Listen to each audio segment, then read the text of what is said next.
अनुगुल जिलार सांबादिक संघ आज दाबीपत्र दाखल करते कलेक्टर पाखे जे कि मुख्यमंत्री पाखक जावाई जे आमर अर्गस चैनल जो नारी जी आमर रिपोर्टर थिले और कैमरामैन से रघुनंदन दास जो टाइप कुकुर आक्रमण करते से विषय वरिष्ठ सांबादिक अच्छा सीधा साल कथा यही घटनार आम संघ विशेषकर मु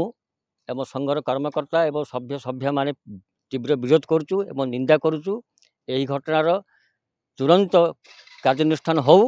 एवं मंत्री पूर्वतन मंत्री यही घटना तुरंत गिरफ्त करा आमर दाबी।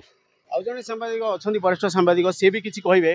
जो प्रकार से दिन अर्गस चैनल कैमरामैन जाते को जो कुकुर छाड़ी जो आक्रमण करागला एटा केते दूर ठीक एटा तो मूलरू ठीक नुहे या या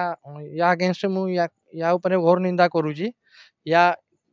आमर दाबी रही कि आपण रघुनंदन दास को जेमती हेले गिरफ्त करिया कथा आ या अगेंस्ट जेमती हेले गोटे एक्शन नबा कथा। आज्ञा देखंतु गत किछि दिन पूर्वरु अर्गस न्यूज रो संवादिका चिन्मय साहू एवं तांको फोटोग्राफर न्यूज संग्रह करिया को जाउथुवा समय रे आमर जो पूर्वतन मंत्री थिले रघुनंदन दास से तांको कुकुर छाड़िबा एवं दुर्व्यवहार करिबा एवं कुकुर छाड़ी जो आक्रमण करिबा यह अति निंदनीय घटना। सेतिपय अनुगुल संवादिक संघ तरफ समस्त संवादिक मिसी माननीय मुख्यमंत्री को एक मेम्बरन अनुगुल जिलापाल माध्यम दिगला जे तुरंत ये घटनार तदंत करी दोषी को कठोर कठोर दंड दि जाऊ। सीधा सड़क आम कथा होते अनुगुल जिलापाल पाखे दाबीपत्र दि जाता केते दूर राज्य सरकार नूतन जेहेतु मुख्यमंत्री नुआ मुख्यमंत्री होती